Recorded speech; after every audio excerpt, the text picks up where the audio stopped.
Okay, boys, here we go.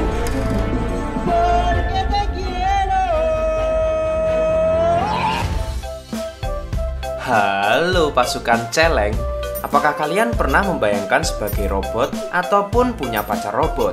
Nah, di video kali ini aku akan menceritakan sebuah film yang berjudul I'm a Cyborg But That's Okay. Film ini bernuansa psikologis yang dirilis pada tahun 2006 dan dikemas apik dengan setting tempat di rumah sakit jiwa, di mana tokoh utamanya memiliki kelainan jiwa dan menganggap dirinya adalah robot. Kalian penasaran seperti apa halusinasi yang dialaminya? Yuk langsung saja melebur ke alurnya. Film ini dibuka dengan seorang gadis muda yang bernama Cha Yong Jun. Ia bekerja di sebuah pabrik produksi radio. Yong Gun meyakini bahwa dirinya adalah sebuah robot. Ia selalu mendengar suara dari speaker tentang bagaimana membuat aliran listrik dan ingin mencoba memasangkan di tubuhnya. Suatu hari, saat sedang bekerja, ia menyalakan radio tabungnya keras-keras. Dalam halusinasinya berkata bahwa ia harus segera memotong pergelangan tangannya dan memasukkan kabel. Benar saja, ia segera memotong pergelangannya dengan cutter tanpa ekspresi sakit sedikit pun. Ia lalu menyambung kabel pada urat nadinya, ditutup pakai selotip, lalu dicolokkan pada stop kontak. Jelas langsung kesetrumlah bocah ini. 영군이는 사람이에요. 영군이 자살하고 우리 영군이 괜찮겠죠?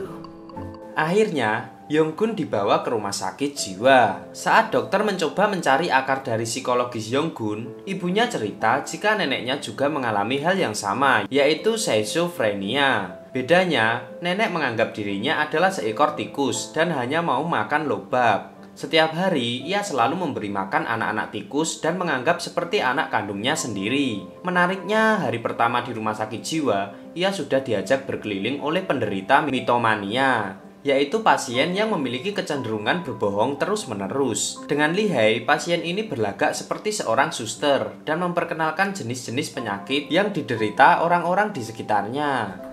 저기 저 남자분, 저 아저씨 평생을 총각으로 살면서 마을 사람들한테도 잘하고, 그런데 그날 자기 손으로 받은 송아지를 사랑하게 된 거야. Ia juga dihampiri pasien gemuk yang hobi makan dan bersolek. Untungnya aksi itu langsung ketahuan Bu Dokter.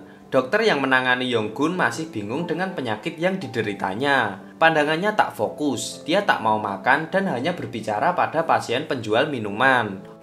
어떻게 시작해야 될지 모르겠어. 손가락 하나 까딱 안 하고 눈에 초점도 없고. 여기 형광등은 새침한 편인가 봐. Oke, mari kita kenalan dengan tokoh kedua. Ia adalah Il-sun, pria muda yang menderita kleptomania dan antisosial. Kleptomania adalah perilaku suka mencuri berulang-ulang tanpa alasan. 정신분열증이 안티소셜이라고 했어. 이유 없이 자꾸 훔치고 싸우고 난 사정이 있어서 훔치는데 나는요 점으로 소멸되지 않고.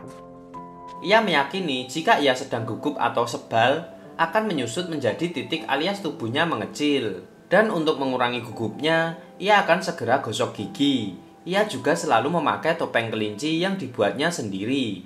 Saat melihat Yonggun berbicara dengan mesin, Il-sun mengendap-endap dan mencuri pakaian dalamnya. Malam harinya sebelum tidur, Yonggun selalu ngobrol dengan lampu dan cerita jika ia sangat sayang dengan neneknya yang seekor tikus. Namun ia sedih karena neneknya diculik oleh orang-orang berpakaian putih, maksudnya dokter. Saat itu Yonggun berusaha mengejarnya karena gigi palsu neneknya ketinggalan. Ia khawatir jika nenek tak bisa makan lobak lagi. Ia sudah berusaha mengejar dengan sepeda. Sayangnya tak berhasil karena ambulan melaju sangat kencang. 내가 현실적으로 앰뷸런스를 따라잡을 수 없다는 거였어.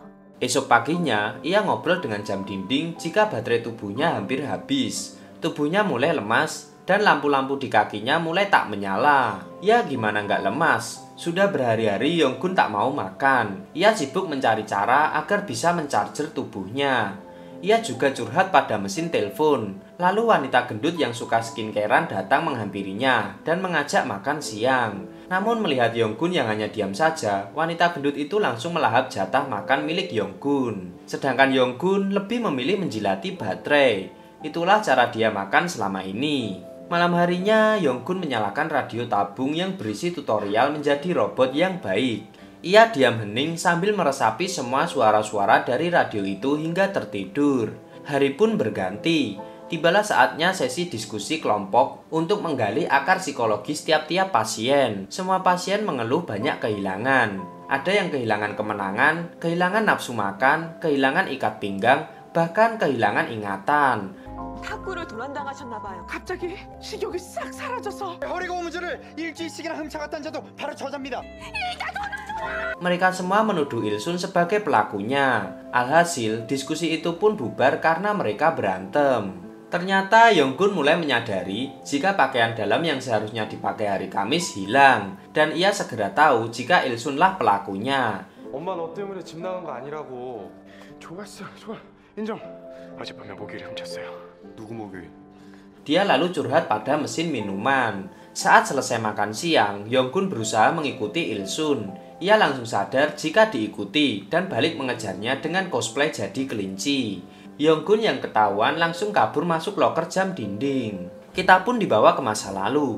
Jadi pertama kali Yonggun sadar jika dirinya seorang robot adalah saat ia masih remaja. Saat itu ibunya langsung panik dan menyuapinya sebuah daging. 어디 몸 이상한 데 있어? 사이버라서? 뭐 먹고 싶은 건 없고? Halunya masih belum terlalu parah, sehingga ia masih tetap mau makan. Sekalipun kadang-kadang ia menjilati baterai untuk mencarger tubuhnya. Sejak itu, ibunya meminta untuk merahasiakan jika ia mengalami gangguan jiwa seperti neneknya. Yonggun ini sangat sayang pada nenek, sehingga ia menyimpan rasa kesalnya pada para dokter yang sudah memaksa nenek pergi jauh. Lalu ia mendengar suara dari halunya jika ia harus segera menghilangkan rasa simpati agar bisa membalas sakit hati pada para dokter-dokter. 하얀 맨들이 죽으면 그 할머니들은 어떡하나 하는 동정심 때문에 차마 죽이지 못하는 망설임을 가져선 안 되겠어요. Di sisi lain, ada seorang pasien yang karena sebuah kecelakaan membuat ia gila karena merasa sangat bersalah. Ilsun pun membantunya dengan mengecat wajahnya berwarna merah dan mencoba mencuri rasa bersalahnya. 꿈이 있었습니다. 패기친 분들을 모두 찾아뵙고 사람은 누구나 어떻게 사과를 하지요? Melihat itu, Yonggun punya ide mendatangi Ilsun agar mau mencuri rasa simpatinya. Ia ingin semua emosi dalam dirinya hilang dan dia bisa membalas sakit hati dengan para dokter. Dia pun menuruti perintah Ilsun untuk berjabat tangan dengan semua perawat dan berjalan mundur. 내가 뒤로 걸어다니자 내 뒤를 쫓아다닐 수 없게 된 그는 의사나 간호사를 보면 악수를 청하는데 Saat makan siang, Yonggun masih saja tak mau makan dan memilih menjilati baterai. Sedangkan jatah makanannya dimakan oleh wanita gendut. Malam harinya, saat Yonggun ingin memakai gigi palsu peninggalan nenek, ternyata gigi itu sudah hilang. Ia menduga Ilsun telah mencurinya. Dengan gugup, dia langsung berlari bertanya pada lampu, mesin penjual minuman, telepon, dan jam. Bahkan tak tidur semalaman karena sedih. 형광등 가자판 기하국 추천해야 될 것이기야. 우리 할머니 들리면 뻔히. Paginya, ketika semua pasien berkumpul untuk terapi diskusi, Yonggun menangkap basah tangan Ilsun yang merogoh tasnya. Sontak Yonggun pun langsung menghajar Ilsun. Lucunya, Yonggun tetap mendatangi sambil menangis dan meminta ia mencuri simpatinya. Berlagak seolah-olah seorang hipnotis, Ilsun berhasil membuat Yonggun menyingkirkan rasa simpatinya. Ia lalu berhalu terbang menaiki tangga. Tangan-tangannya mengeluarkan peluru dan seolah-olah sedang menembaki para dokter. Dalam halunya, ia menembaki semua orang hingga tembok-tembok pun ikutan rusak. Akhirnya ia terjatuh pingsan karena sudah kehabisan tenaga. Dokter pun menyadari jika selama ini makanan Yonggun selalu dihabiskan oleh wanita gendut. 영구님 밥을 대신 드신 게 사실이에요? Sehingga Yonggun pun harus diinfus lagi. Dokter makin bingung dengan kondisi Yonggun. Ia sama sekali tak mau makan, tak tidur, bahkan tak bergerak. Kekuatannya hanya berasal dari infus. Akhirnya dokter harus memberikan shock terapi pada Yonggun. Usai shock terapi, ia berhalu seolah-olah melihat neneknya datang dan memberikan pesan tersembunyi. 존재의 천천히 Saat terbangun, ia merasa syok terapi itu memberikan energi listrik yang membuatnya seperti di-charger lagi. Ia merasa full energi, dan di halusinasinya, ia kembali menembaki dokter dan semua perawat. Lalu ia memasuki semua ruangan dan menghabisinya satu persatu. Ia keliling taman persis seperti adegan game, lalu menembaki semua orang. Ini nggak beneran ya guys, ini cuma halusinasi saja. Melihat itu, Il-sun menjadi gugup. Karena ia takut tubuhnya mengecil, ia langsung gosok gigi untuk meredakan cemasnya.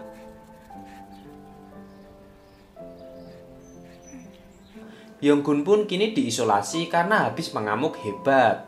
Sedangkan Il-sun merasa kasihan ketika tahu Yonggun tak pernah mau makan selama ini. Ia pun mengatur strategi agar bisa membuatnya makan. Lalu ia mengajak teman-teman pasien mogok makan agar Yonggun bisa dibebaskan dari ruang isolasi.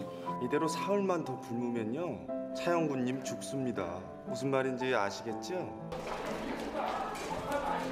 Kondisi Yonggun makin memburuk. Bahkan ia harus menerima makanan lewat selang yang dipasang di hidungnya. Dokter pun sudah berusaha merayunya, namun tetap tak berhasil. Tiba-tiba saja Il-sun datang sambil mengamuk dan meminta dokter melepaskan Yonggun. Gara-gara itu, akhirnya Il-sun ikut dimasukkan ke ruang isolasi persis di samping kamar Yonggun.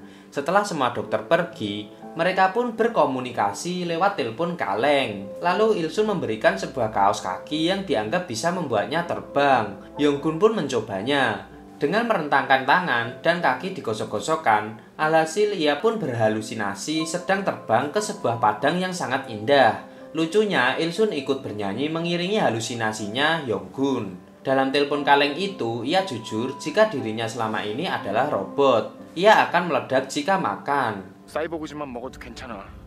Di saat yang sama, lagi-lagi Yonggun berhalu bertemu dengan neneknya. Nenek memberikan gigi palsu dan memberikan pesan tersembunyi yang tak begitu jelas.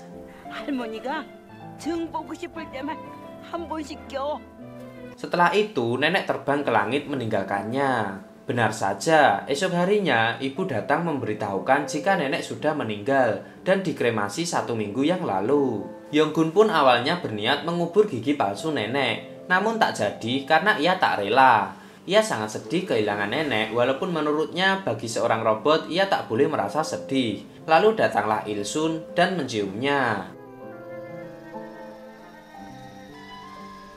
Tiba-tiba saja sedihnya pun hilang, namun kemudian ia pingsan karena tenaganya telah habis. Saat ia sadar, ia ingin makan beras salju putih dan acar lobak. Dokter pun bergegas menyuapinya.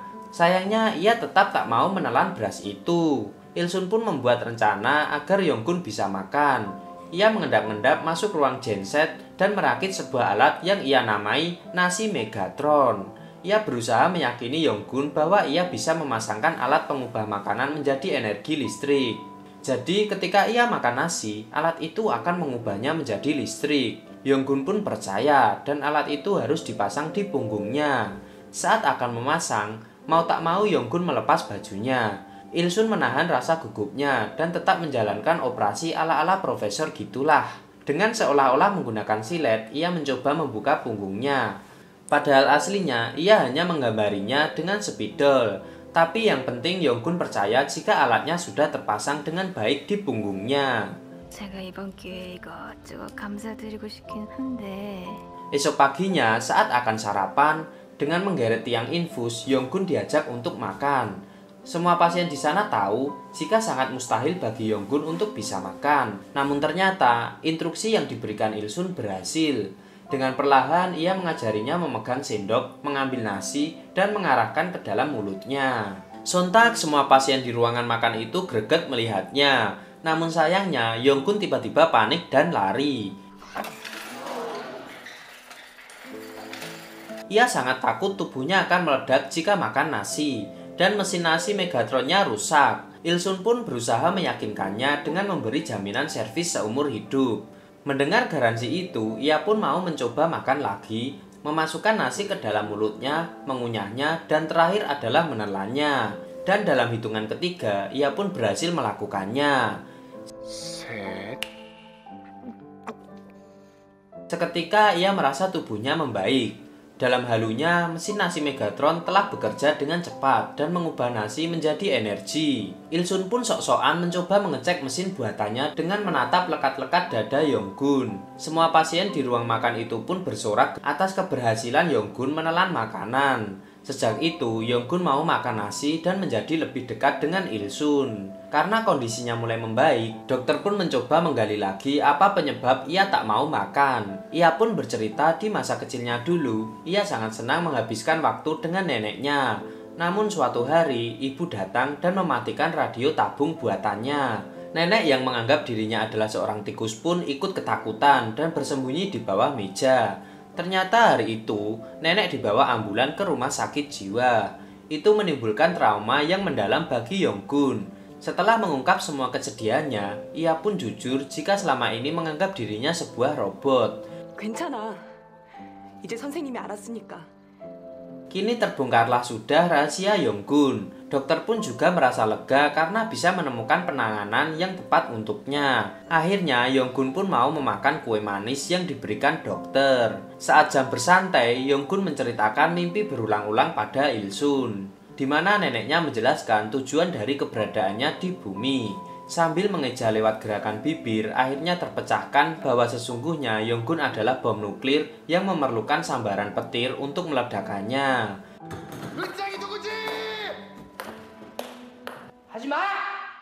Di tengah hujan badai, Yonggun meminta Ilsun menemaninya mencari petir tersebut. Dengan membawa antena radio sebagai penangkap petir, mereka pun mendirikan kemah di tengah badai dan menyiapkan banyak bekal makanan. Sayangnya badai terlalu kencang dan meniup tendanya. Mereka pun panik dan segera melindungi bekal yang dibawa.